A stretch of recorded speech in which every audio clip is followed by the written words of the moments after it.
Well, the Houston Astros swept the Cleveland Guardians, and they head to New York. When they get there, Justin Verlander will join the team. Chas McCormick with a pair of home runs. Ronel Blanco looked pretty good. The defense, not so sharp, but hey, a win is a win. And a nice save by Ryan Presley. Let's talk about this on tonight's Locked On Astros. Alvarez hits a high drive, center field. Beer leans back. This game is turned upside down. There's the runner, fly ball down the right field line. Tucker comes on.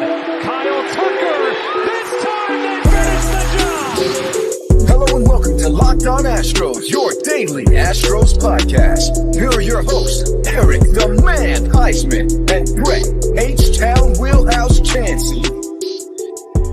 We are Locked On Houston Astros, and we hope that you join us for a daily Locked On Astros podcast. My name is Eric Huysman. You can find me on Twitter at Eric Talks Stros. You can find the show at Locked On Astros. Your team every day. Brett, I'm tired. Yesterday was a marathon. Where can they find you at? You look like you're at a hotel right now. Yes, I am at the Marquee Marriott here in downtown Houston, right across from Minute Maid. You can find me at H-Town Wheelhouse on Twitter, Instagram, and TikTok. You can find me at Stros411 on Twitter, Instagram, and Facebook. Always positive, always Stros. All right, guys. Thank you for making Locked On Astros podcast your first listen every day. And go ahead and subscribe to us on YouTube.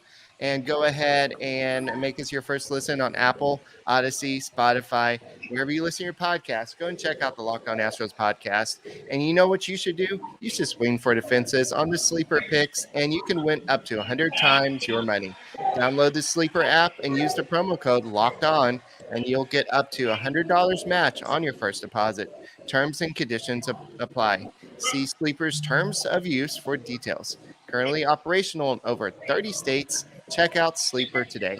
So, Brett, I have the wrong thing up. Let me put the right one up. This is yesterday's one. I was like, wait, we threw a no-hitter? I know. Yes. So, not a no-hitter again today, but Ronel Blanco did do okay today. We'll talk about Ronel Blanco a little bit. Also, Chas McCormick had a great day. We'll talk a little bit more about the game recap. And also, Justin Verlander will join the team in New York City. Will he start in New York City? Well, Jim Crane said, hey, we hope that you beat the Yankees like you already did. So, Brett, how was the game today? It must have been an awesome experience after the excitement that happened yesterday. Yeah, well, I mean, the no-hitter went away in the first inning. So you're like, dang it. There's not a no-hitter, but that's okay. Look, the defense didn't look great today. The base running was not. I mean, this was not a great game by far, unless your name is Chas McCormick, and maybe if it's Ryan Presley. I mean, I know I'm kind of splitting hairs here. A win is a win, and a 3-game win streak going into this portion of the season, especially the night after the no-hitter. Look, Diaz got a hit. McCormick in his third at bat was trying to swing for the fences. He was going for his third home run of the game, the last at bat he had. But overall, you know what? I mean, you get a win. They put up 2 runs early. Those 2 runs should not have scored. That was all because of an error by Dubon, and I think they scored it a hit. I was surprised because Dubon should have had 2 errors credited to him today. Brady missed a ball. Yeah, he just had 1, but he should have had 2. I mean, that ball was catchable. And look, I mean, last night they were probably celebrating. They looked a little tired today out on the field. They didn't look super sharp. Bregman didn't play a bad third base, but there were too many errors. I agree with Matthew there in the chat.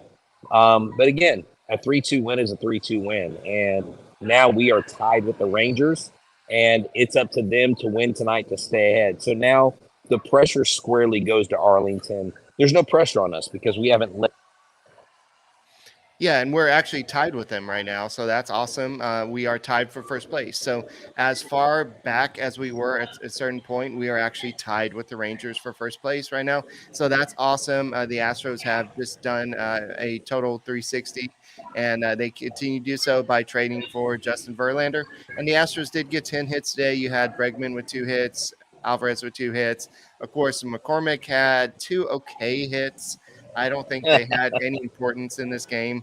And then Yainer Diaz, he started at catcher and he had the 2 hits today.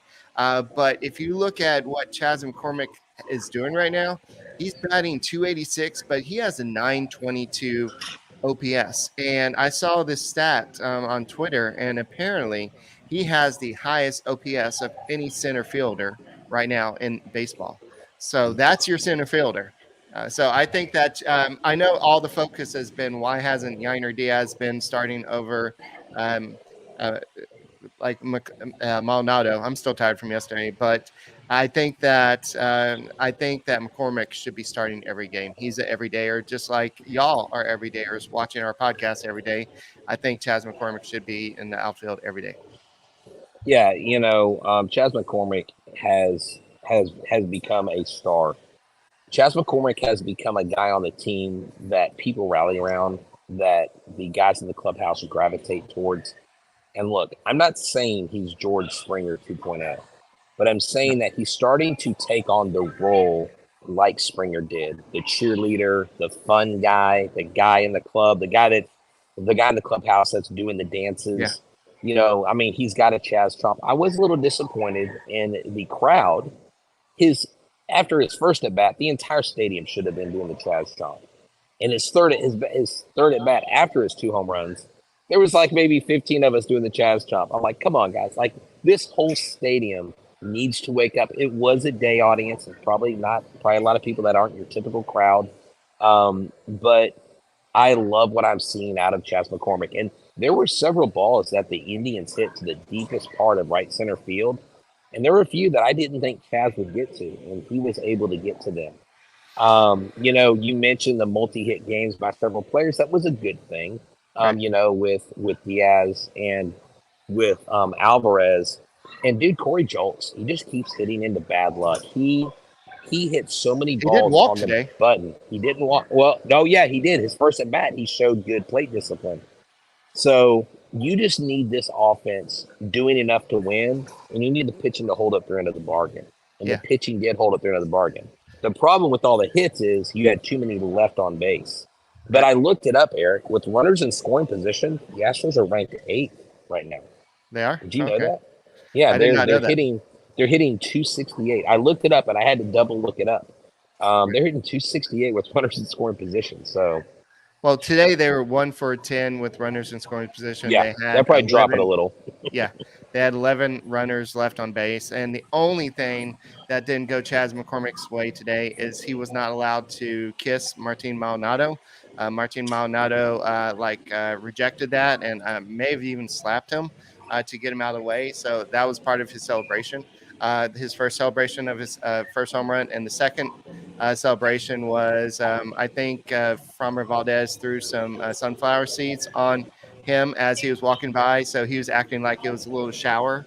So he was taking. Oh, there you go. See, those are things I couldn't see from the terrace deck and left field. So right, yeah. So that's some stuff that Julia Morales was out there. So go check out Julia Morales' tweet a little bit later. But it's still a sweep. The Astros are now 62-47.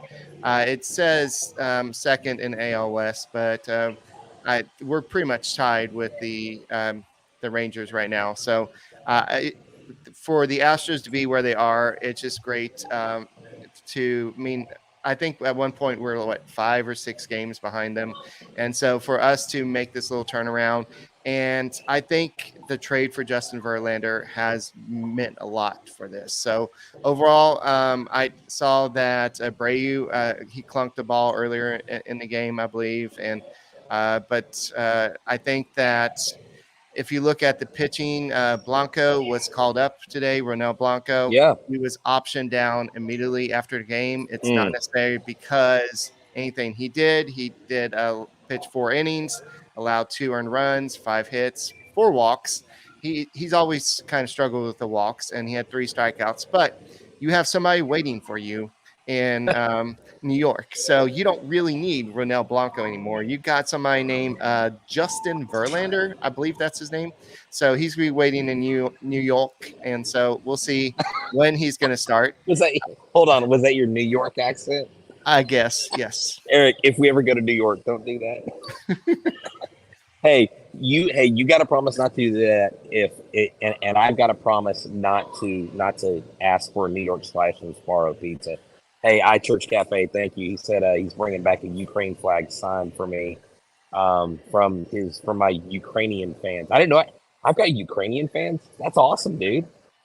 Very right. cool. Thank you, sir. So I'm about to censor this Mr. Corona here because he said he's heard some bad things about that Verlander guy. So I don't know about you, Mr. Corona. Yeah, we're gonna go and veto Corona. you. No, man, Mr. Corona's good, man. Look, if you guys look, we love interacting with y'all on Twitter. If y'all message us on Facebook, Instagram, do not be afraid to reach out. Mr. Corona was shocked when I sent him a message. He's like, "Wait, you know who I am?" I'm like, "Dude, you literally watch every show."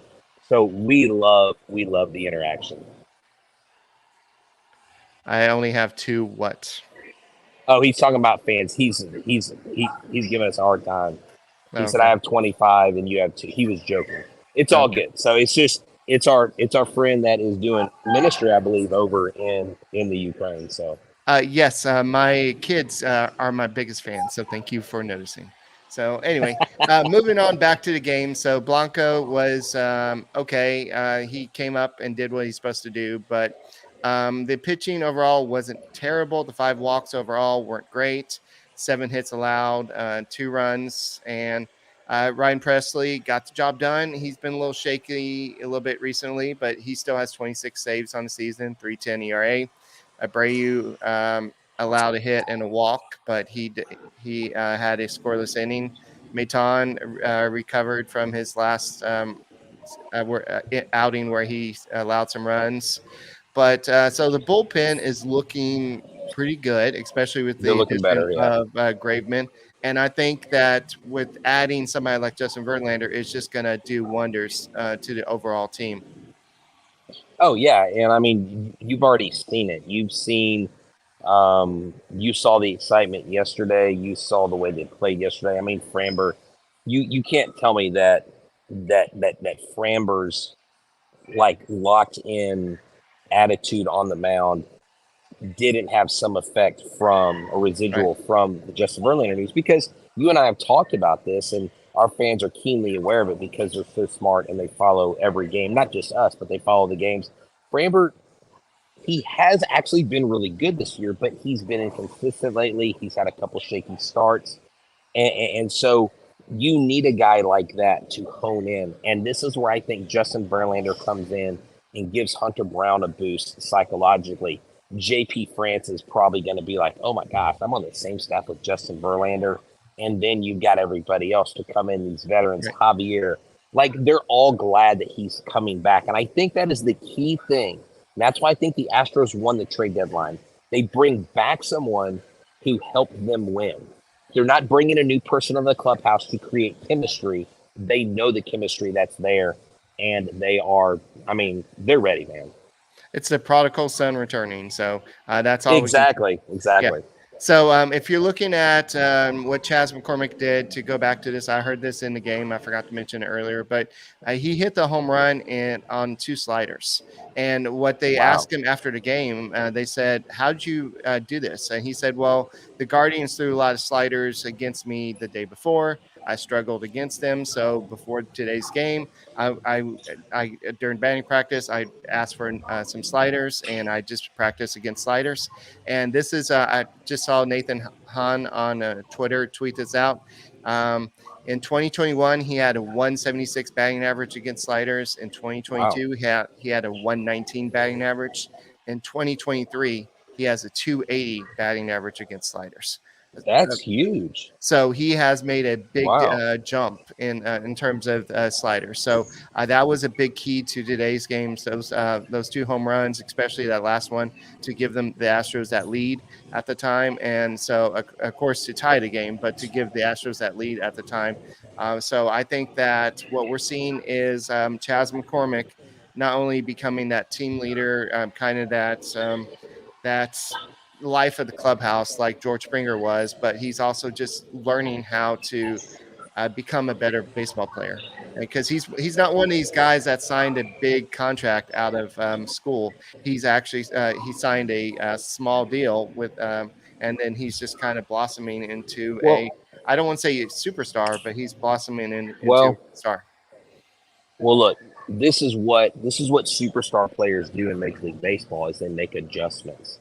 With superstar pitchers, position players across the board. If you're able to make adjustments, you can sustain a 10 to 12 year Major League career. You can create yourself not just an average, but an above average type of reputation. And I would not be surprised if Chas McCormick continues to grow and make the adjustments that he makes, that you may see him elected to an all-star game one time. You may see this guy become not just say, okay, well, he's like top right now, but be one of the most sought after center fielders. And when his time comes up to resign, he may be working himself into not necessarily a mega deal, but a deal larger than what a lot of people would have thought. I think a bigger deal than what Miles Straw got. I think Chas McCormick could probably garner that if he continues to make adjustments.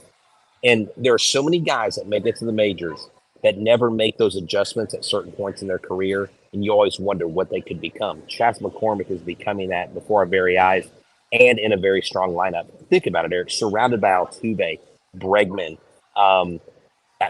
Abreu, Alvarez, all these guys that are stellar hitters. And you got Chas McCormick rising to his own, Kyle Tucker. Right. There's no better place for him to be than here right now and excelling the way he is. All right. Remember when everybody wanted the Astros trade for Marcus Stroman? Well, he was actually just put on the 15-day IL with hip inflammation. So teams dodged the bullet there. Thank you, Cubs, for being in. Well, I wonder if a trade would have been rejected due to a physical. I wonder if they would have found that because, if he went on there, they probably would have found that. I mean, like a trade could have happened and then it might have gotten nicked during the physical phase. That's definitely happened before. Oh, actually, Chas McCormick was doing the stanky leg. I'm sorry. I apologize. He wasn't trying to shower. He was doing the stanky leg. Oh, the stanky leg, the good old stanky leg. Someone asked us, and we'll talk about this tomorrow. Next up for the Houston Astros, we mentioned a little bit earlier, is the New York Yankees in the Bronx. So they have a that's team? who we're going against next. Do what? The Yankees have the New York has a team? I said, oh, yeah. I'm sorry. I didn't catch the joke. It literally we're went right literally over my both head. Tired, guys. We did, 5 podcasts yesterday, 6 considering our additional ones. Hey, dude. I'm good. I'm at the game right now, and, I was sitting in a parking garage. You and I were talking. I was like, let's just do the show now. I just parked my truck in the garage because it was going nowhere. So I come over here after do the live show. I think I'm going to go eat at Biggio's here in downtown. Why not?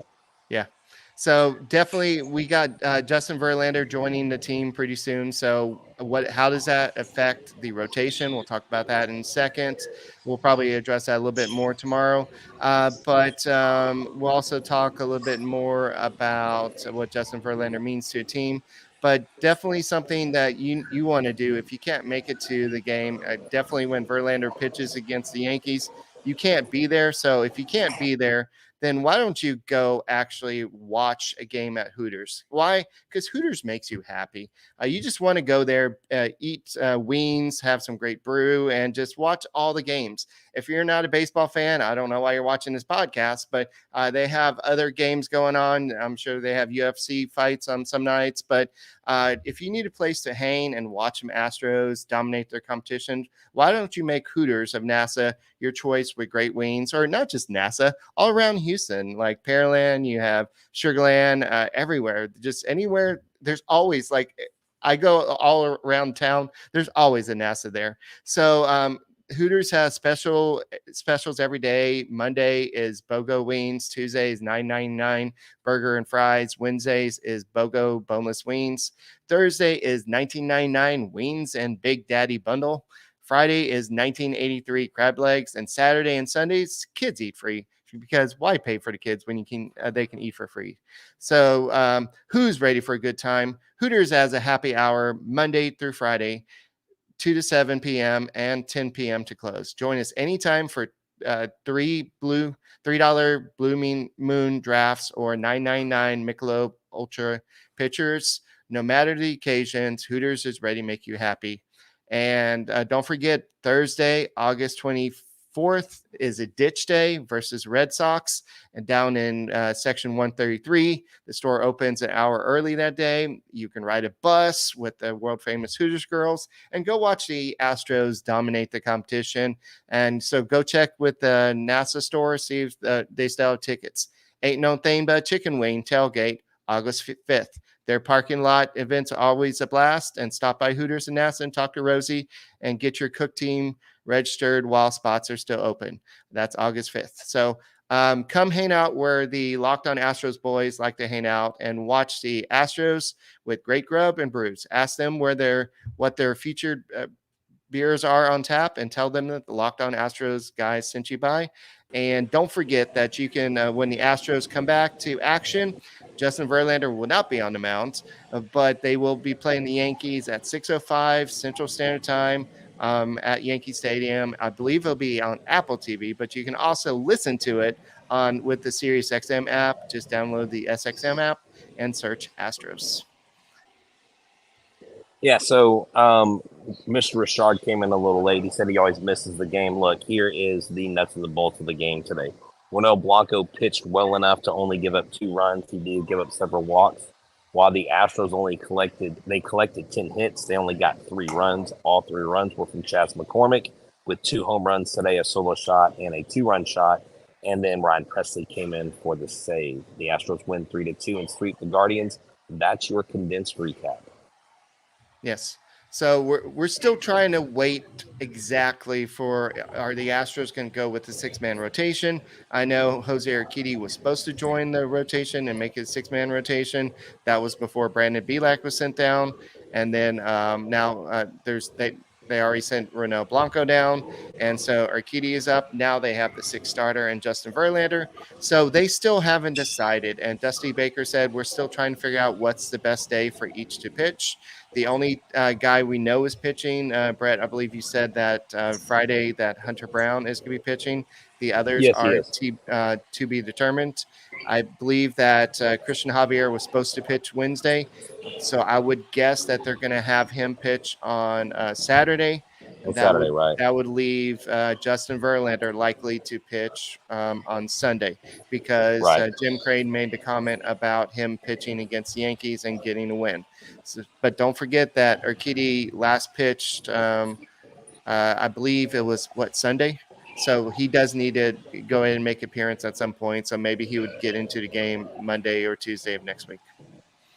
Yeah, I think the priority is to get Verlander in there on Sunday. So Justin Verlander did not come to Houston after he was signed. He actually probably stayed in New York. I don't understand why you would want to do time change within a couple of days back and forth. There's no point. He's there with his family probably. And, he was already in New York. The Mets weren't on the road, and so that was a good thing. So, look, man, Hunter Brown, I think, goes into New York, goes in the Yankee Stadium. Hopefully we can take care of business. You want to win 2 out of 3. You need the Rangers to do their thing. Look, Dylan Cease is going against the Rangers tonight. And so you just hope that Cease has the game of his season and shuts down that, Rangers offense, or the Rangers relief pitching core does what they normally do and give up runs. So I like the Astros' chances tonight of going up by the time we wake up on the next day. If you're listening to us on Thursday, maybe the Astros are up by half game, because that's what will happen if the Rangers do not beat the White Sox tonight. Yes. So definitely, and this is Baker goes on to say it's been only 18 hours since the Verlander trade. We've got question marks. We've got to talk to them first, figure out what's best for them, best for us, best for our bullpen. If we might have to skip somebody who has been in the bullpen before, who knows how to warm up, there's a lot of things that go into this decision. So, translation, Jose Urquidy, we may skip you. Yeah, I mean, there's no need to rush him back anyways. He's coming back from a shoulder issue. Where Javier should have been pitching and he's not. You moved him back. You're not going to extend him back further. And you want to showcase Verlander in Yankee Stadium. He's going to get booed mercilessly. The Astros are going to get booed mercilessly. Bring it. I absolutely love it. I love the chatter I'm seeing online. I love the Rangers fans are getting more and more bold by the day. And so, look, I'll just say this. Let everything. Brett, Javier, Tomorrow's not off day. Christian Javier will be pitching tomorrow. Oh, tomorrow. Oh, I thought they had a No, day off. It's Javier will be on mound, so that's what I thought. Oh, okay. Well, okay. When I looked at the schedule, all right, It's fine. I must have been looking at. Yeah, No, it's okay. Okay, so Javier is pitching tomorrow. Yeah. Okay. Well, that explains because anyways. Okay, good deal. So, yeah, you know what? We can correct on the spot, right? That's the beauty of being live. yeah, it's fine. So that makes sense that it's gonna be Javier. I didn't see why they would push him all the way back to Saturday. So Javier Yeah, I wasn't tomorrow, sure. Hunter I Brown. literally thought it was an off day, and so, Okay. but I guess not. My fault. I didn't check it out, but yeah, definitely it's something that we're still just trying to decide what the rest of rotation is going to look like. And I think that I would guess, I don't know exactly when Justin Verlander pitched. I want to say it was Monday.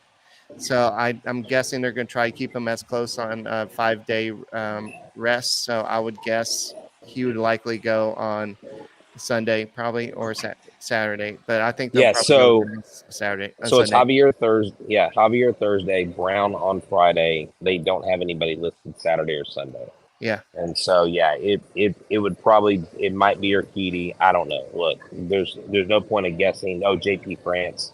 I don't know. So let's not try to figure it out right now. Let's just let them tell us. Yeah, we'll do another show tomorrow night, and we can figure it out tomorrow night. So. But definitely, it's a great decision to have. Do you go with 6-man rotation and try to save some innings for October for some of your young starters? Because JP France, Hunter Brown are definitely going to be facing an innings limit at some point. I know JP France keeps on going 7 innings every start, and I'm like, that's great, JP. At the same time, let's save some innings for later. So some people are saying they heard JV on Saturday. So, he last pitched on Sunday. Okay, then I guess he would be on Saturday to keep him on regular rest. So, we'll talk more about this. I'm sure they're gonna, like Dusty Baker says, he doesn't even know. He's gonna talk to the guys. They'll talk to Justin Verlander once they get to New York. He never knows. New York. So once they he get never to New York, knows. Yeah. No, so, that's not New York, Eric. I know. So Altuve, since coming back, had 8 hits, scored 6 runs, 3 walks, 1 home run, and 1 triple. So it's good to have Jose Altuve back in the lineup. It's good to have Yordan Alvarez back in the lineup. And so I just think that Domingo Germán was placed on restricted list again.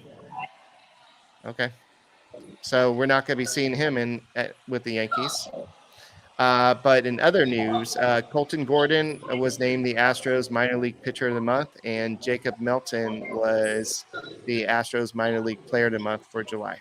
So congratulations to those two guys. Melton had, I think that's 5 home runs with a .318 batting average and 13 RBIs. So on 12 stolen bases. So the Astros may have traded some players away, but this guy could be the next. He could maybe be better, but to get somebody like Verlander, you had to trade something. Well, he is now the top prospect for the Houston Astros, so he's now their top-ranked prospect. And when they re-rank prospects at the end of the season, I think he could easily find his way into the top 100. Okay. So Chandler Rome says that because Ronel Blanco was optioned down to AAA, he's been optioned down 4 times this season. Players can only be optioned 5 times in the season before they can be exposed to waivers. So next time he comes up, he does have to be put on waivers. So the Astros will take that in consideration the next time before they bring him up. But they literally had to bring him up in this situation. So the more you know. And anything else before you start heading back home? No, man, that's good. I think we're good. We got a good wrap. We figured out, again, for some reason, I kept thinking it was a 3-game series, but it's a 4-game set. Looking forward to it. That means I get Astros baseball tomorrow night, and there's no delay. So there you go. It's going to be Javier tomorrow versus Schmidt. Schmidt has been having a pretty good. Clark Schmidt He's 7-6 with a 4.39 ERA, 99 strikeouts, and 104.2 innings pitched. So he had a very good spring training for the Yankees, but and he's kind of settled down, but he got lit up at the beginning. But he's kind of part of the future for the Yankees. But Christian Javier is the present for the Astros. And so we'll see how this goes. Yankee Stadium is always fun to play at because they love their Houston Astros over there. And they literally love Jose Altuve, right? They chant, "Love Altuve." Hey, guess what, New York? Your daddy's coming to town. And make sure you get us something nice because why? We're the reigning World Series champs, and you are not. Hey, I'm H. John Wheelhouse with Locked On Astros. He is Eric the Man Huysman. And you can find us every single day. We got the most coverage, the best coverage, and the best viewers and listeners in all the podcasting world. Thank you so much. From our team to yours, go Stros. Go Stros! Man, I'm tired, bro. I got to get on the road.